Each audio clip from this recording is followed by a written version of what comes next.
కారణం అంజిగాడైతే మిగతా సగం నువ్వు. శ్రీరామ్ కోసం పాయసం తీసుకెళ్ళావు కదా, ఇచ్చావా? అతనే ఇచ్చాడు. ఏంటి? అదే పాయసం తినేసి గిన్నె రిటర్న్ ఇచ్చాడు. నేను వైషుని అలా బయటికి తీసుకెళ్దాం అనుకుంటున్నాను.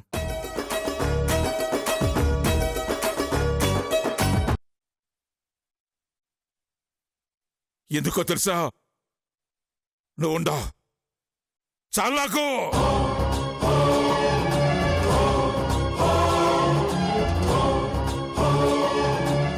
నువ్వు ఉండగా నా బిడ్డకి ఏం కాదు, ఏం కాదు.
ఇంకెందుకన్నా ఆలోచిస్తుండావు?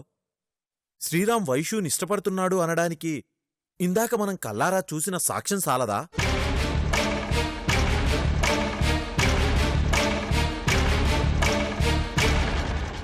ఆ కొండారెడ్డి మనుషుల్ని తరిమి తరిమి కొట్టినాడు. మన వైషుని జీవితాంతం కంటికి రెప్పలా కాపాడుకుంటాడనే నమ్మకం కలిగినాదన్నా.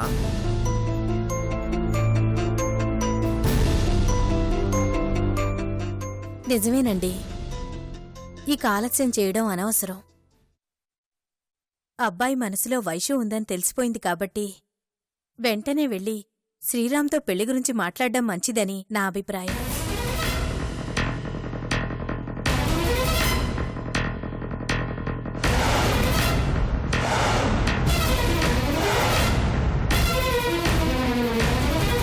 నా ఆలోచన కూడా అదే భవాని. కానీ నా చిట్టి తల్లి తను చెప్పేంత వరకు ఈ పెళ్లి గురించి మాట్లాడొద్దన్నదని ఆలోచిస్తా ఉన్నాను.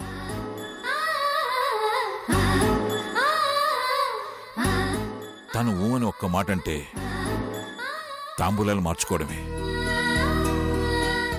ఏం చిట్టి తల్లి? నా ఇష్టమే శ్రీరామ్ ఇష్టమని తెలిసిన తర్వాత ఇంకా ఆలస్యం ఎందుకు నాన్నా? అంతా మీ ఇష్టం.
కూసో శ్రీరామ్. కూర్చో బాబు.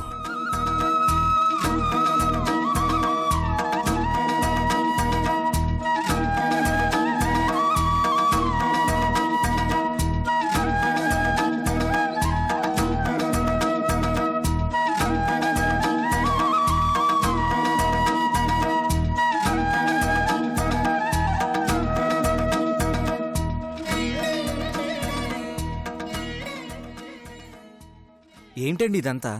చెప్తాను. చిరుతల్లి,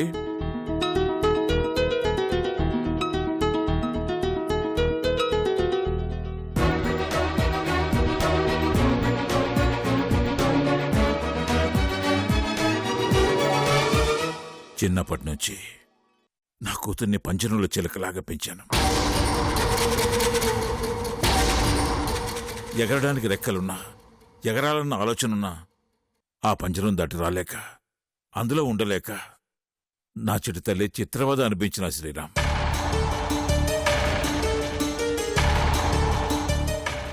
ఎదిగే వయసులో ఆడపిల్లకి ఎన్నో కోరికలుంటాయి. అలాంటివి నా బంగారంలోనూ ఉన్నాయి. కానీ వాటన్నిటినీ తనలోనే దాచుకుని బతికినది. ఏ రోజు నాకు ఇది కావాలని కానీ, నేను ఇలాగే ఉంటాను నాన్న అని కానీ పట్టుపట్టలేదు.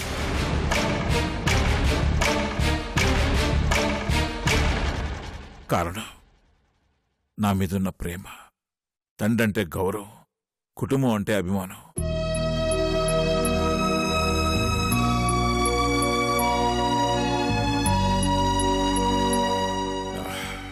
చాలా పద్ధతిగా పెరిగిన శ్రీరామ్.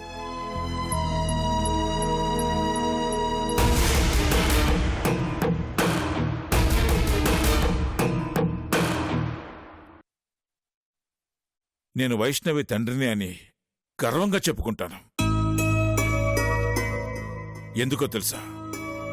తనింతవరకు ఏ తప్పు చేయలేదు, ఎలాంటి తప్పుటడుగు వేయలేదు. అట్లాంటి నా కూతురు మనసులో నువ్వు ఉండావని తెలిసినది.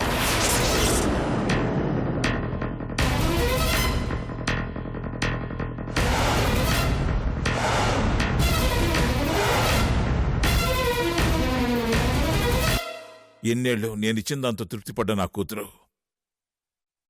నా మేనల్లునిచ్చి పెళ్లి చేయాలన్న ఆలోచనతో మనసు నొచ్చుకున్నది. కానీ నేనెక్కడ బాధపడతానోనని నాతో చెప్పలేక, తనలో దాచుకోలేక కుమిలిపోయినది. ఏ జన్మలో చేసుకున్న పుణ్యమో గాని జానకి రూపంలో ఆ ఫలితం దక్కినది.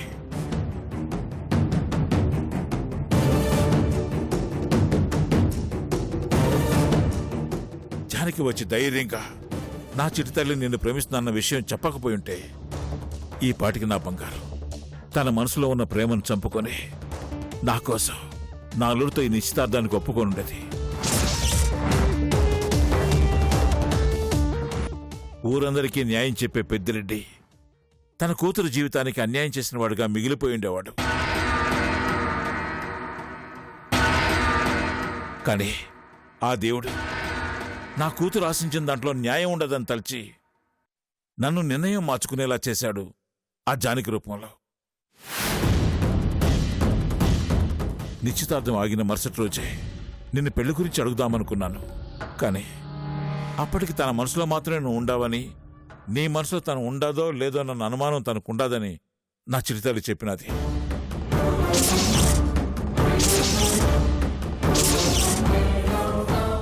నీ మనసు తెలుసుకోవడానికి కొంత సమయం కావాలని తను అడిగినది. కానీ ఈరోజు నువ్వు తనని కాపాడడం కోసం ఎంత ధైర్యం చేసినావో చూసినాను.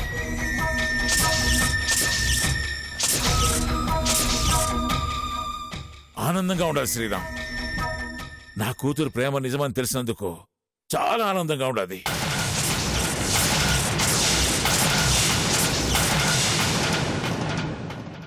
కానీ మనసులో ఏదో మూల నువ్వు కాదంటే ఎట్టా అన్న బాధ ఉండేది. కానీ అది ఇప్పుడు పూర్తిగా పోయినది. నా కూతురికి నిన్ను మించిన మనిషిని భర్తగా తేలేను శ్రీరామ్. నువ్వే నా అల్లుడివి.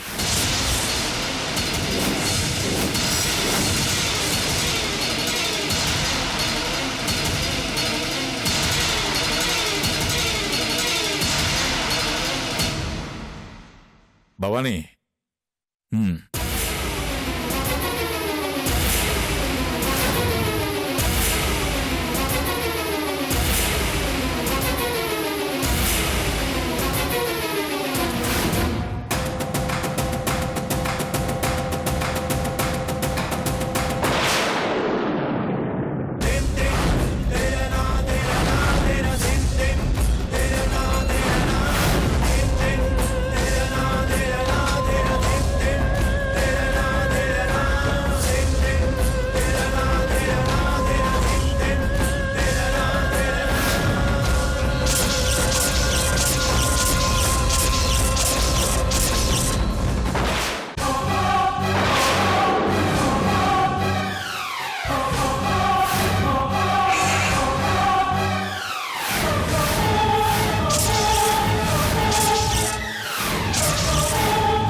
ఏమైనది బాబు?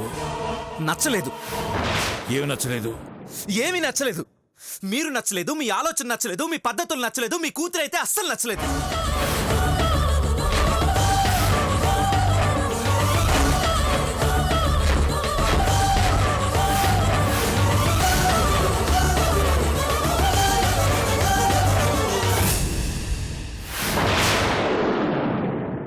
అరే, ఆ రోజు మీరెవరో తెలియకుండా కాపాడాను. ఈరోజు మీరేంటో తెలిసి మీ కూతుర్ని కాపాడాను. ప్రమాదంలో ఉన్న వాళ్ళని కాపాడడం సాటి మనిషిగా నా ధర్మం. దాన్ని మీరు ప్రేమ అనుకుంటే ఎలా?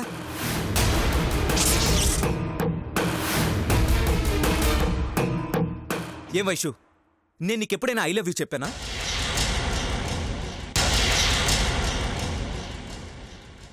లేదు కదా? మరి ఏంటిదంతా? నీ పాటికి నువ్వేదో ఊహించుకుని జరగాల్సిన నిశ్చితార్థం ఆపేస్తావా? బుద్ధుందా నీకు? ప్రేమ అనేది రెండు మనసుల కలయిక. ఒకరి మనసులో మాత్రమే కలిగితే అది ప్రేమ అవ్వదు.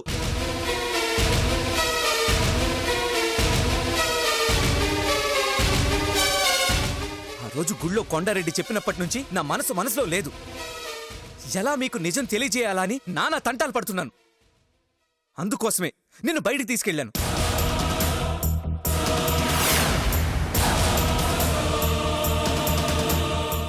కానీ దరిద్రం వెనకాలే ఉన్నట్టు ఆ కొండారెడ్డి మనసులో వచ్చి పెంట పెంట చేశారు. అరే, నేనెవరో నాకే తెలియట్లేదు. ఇంకిలాంటి టైంలో నేను ఎలా ప్రేమ దోమ అని నీ వెంట తిరగలను?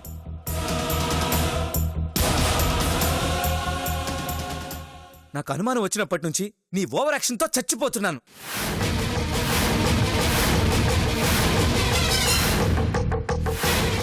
ఫ్రెండ్స్ అంట, పాయసం అంట, పాటంట, తొక్కంట, తోటకూరంట. చదువుకున్నావు కదా వైషు, ఇలాంటివేరా చేసేది?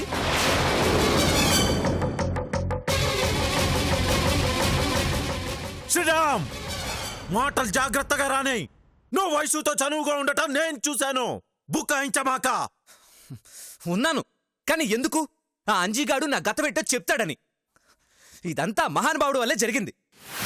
అంటే నీ గతం తెలుసుకోవడం కోసం నా కూతురుతో ప్రేమ నటించావా? అయ్యా పెద్దిరెడ్డి గారు, మీకు దండం.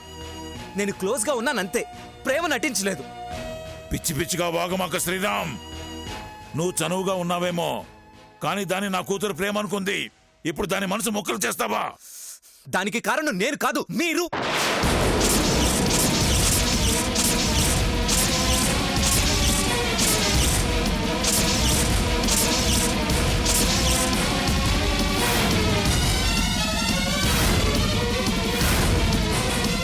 మీరు తన్ని కాలేజీకి పంపించుంటే ఫ్రెండ్స్ ఎలా ఉంటారో, లవ్వర్స్ ఎలా ఉంటారో తెలిసి ఉండేది. అవేమీ తెలియకపోవడం వల్ల నేను కొంచెం క్లోజ్గా ఉండేసరికి లవ్ అనుకుని ఇంత దాకా తీసుకొచ్చింది.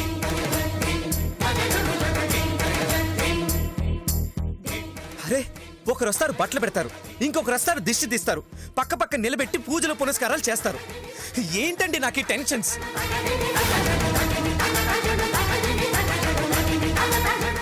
నా లైఫే నాకు ప్రశ్నలా మిగిలిపోయింది. ఇన్ని ప్రశ్నలు నేనెలా తట్టుకోగలను? దయచేసి నన్ను వదిలేయండి. నేను వైషుతో క్లోజ్గా ఉన్నందుకే ఈ లవ్ అనే ఫీలింగ్ కలిగిందంటే ఐఎమ్ సారీ. సారీ చెప్తే సరిపోతుందా? కాలుకో చేతికో గాయమైతే సారీ చెప్పినాళ్లే పర్వాలేదులే అనుకుని ఉండేవాణ్ణి. కానీ నీ వల్ల నా చిట్టి తల్లి మనసుకు గాయమైనది.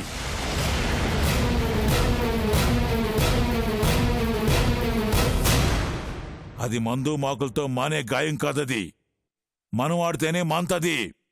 అయినా సరే నాకు నా గతమే ముఖ్యం. కానీ నాకు నా కూతురే ముఖ్యం. దాని బాధకు కారణమైన వాళ్ళెవరైనా సరే నేను ఊరికే వదిలిపెట్టను. అయినా నా కూతురికి ఏం తక్కువ? అందం లేదా? ఆస్తి లేదా? అనుకోవ లేదా? నా కూతురు బంగారం. ఈ పెద్దిరెడ్డి కూతురికి పెళ్లి చేయాలనుకున్నాడని తెలిస్తే ఎంతో మంది 1000 మందిరానికి వరుసగా నిలబడతారు. అట్లాంటిది నా కూతురు కోసం నేనే నీ ముందు నిలబడ్డాను. నా కూతురు నీ మీద ప్రాణం పెట్టుకున్నా శ్రీరామ్. దాన్ని బాధ పెట్టద్దు.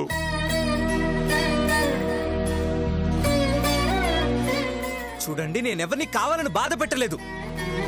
ఒప్పుకుంటాను, మీది గొప్ప కుటుంబం, మీరంతా మంచి మనుషులు. మీ ఇంటికి అల్లుడవడం అంటే ఎంతో పెట్టి పుట్టాలి.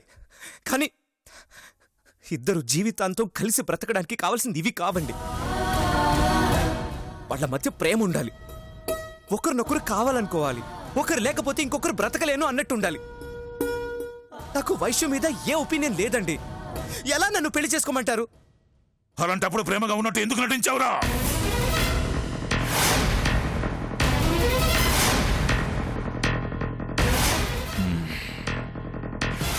వద్దు శ్రీరామ్, నన్ను ఆవేశానికి గురి చేయొద్దు. నేను అదే చెప్తున్నాను సార్. మీరు ఆవేశపడకండి, ఆలోచించి నిర్ణయం తీసుకోండి. ఇది మీ కూతురు జీవితం. తను సంతోషంగా ఉండాలంటే తనకి నచ్చిన వాడితో పెళ్లి చేస్తే సరిపోదు, తనని మెచ్చిన వాడు కూడా అయి ఉండాలి. అది నేను కాదు సార్. కాదన్నప్పుడు ఎందుకురా మా వైషు మనసులో ప్రేమ కలిగేలా చేశావు? అయ్యో, మీకు ఎలా చెప్తే అర్థమవుతుందండి. నేను క్యాజువల్ గానే ఉన్నాను, తనే ఏదో ఊహించుకుంది. అన్నా, వీడు మాటలు మారుస్తున్నాడన్నా. నా కళ్ళ ముందే వీడు వైషుతో రాసుకు పూసుకు తిరగడం నేను చూశాను. మన వైషు మనసుని చెడగొట్టాడు. వీడు పెద్ద మోసగాడిలా ఉన్నాడన్నా. అయ్యా చిన్నప్రెడ్డి గారు, నాకంతంత పెద్ద బిరుదులు ఇవ్వకండి. ఈ రోజుల్లో అమ్మాయిలు అబ్బాయిలు ఇలాగే ఉన్నారు. అంత మాత్రాన అందరిది ప్రేమ అంటారా? ఇలా మారిపోయారేంటి సార్? మారింది నువ్వు శ్రీరామ్. నీ స్వార్థం కోసం నా కూతురు మనసులో ప్రేమను కలిగించావు. నీ గతం తెలుసుకోవడం కోసం దాని జీవితంతో ఆటలాడుకుంటున్నావు. ఇప్పుడు బయటపడాలని చూస్తున్నావు. దేవుడా, ఏంటయ్యా నాకు ఈ కర్మ? పెద్దిరెడ్డి గారు, మీరు నన్ను ఎలా అనుకున్నా సరే నేను మీ కూతుర్ని పెళ్లి చేసుకోలేను.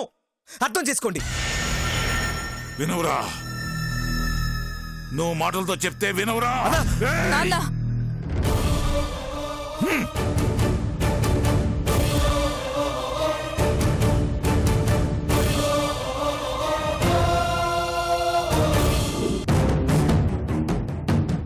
ఆడుకుంటున్నావా? నా జీవితంతో ఆడుకుంటున్నావా?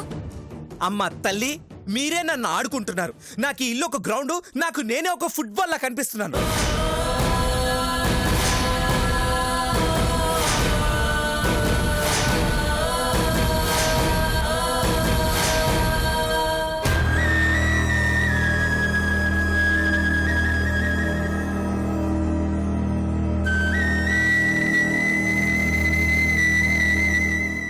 నువ్వెందుకు ఏడుస్తావమ్మా? నిన్నింత సున్నితంగా పెంచినందుకు నేను ఏడవాలి?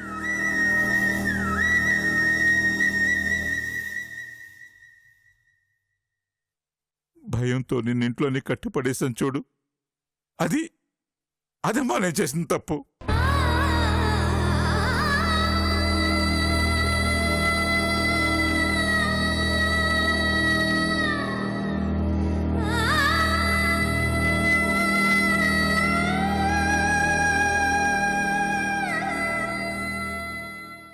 నాకొచ్చే ఆవేశానికి నిన్ను ముక్కలు ముక్కలుగా నరికేయాలనుంది. కానీ నా చిట్టి తల్లి అమాయకమైన మొహం గుర్తుకొస్తా ఉన్నది.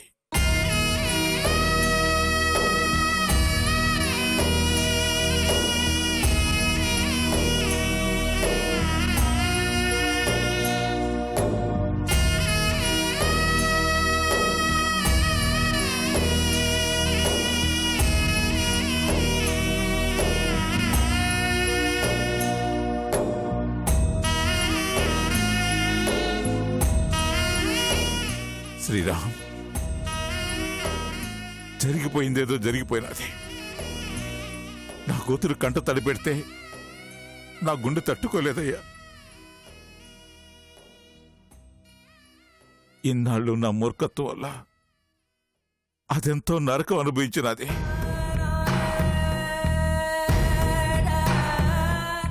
కనీసం అది ఆశపడిన వాడితోనైనా పెళ్లి జరిపిస్తే తండ్రిగా నాకు కాస్త తృప్తి మిగులుతుంది.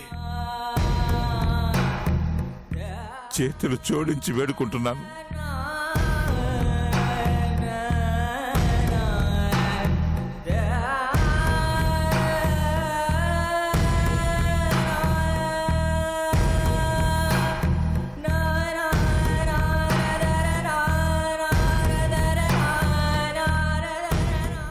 నా కూతుర్ని పెళ్లి చేసుకోవయ్యా. కాదనుకో. శ్రీరామ్, మా అన్న ఇంతకు ముందు ఎవరిని ఇలా చేతులు జోడించి ప్రాధేయపడ్డాం నేను చూడలేదు. పెద్ద మనసుతో ఆలోచించి పెళ్లి ఒప్పుకో శ్రీరామ్.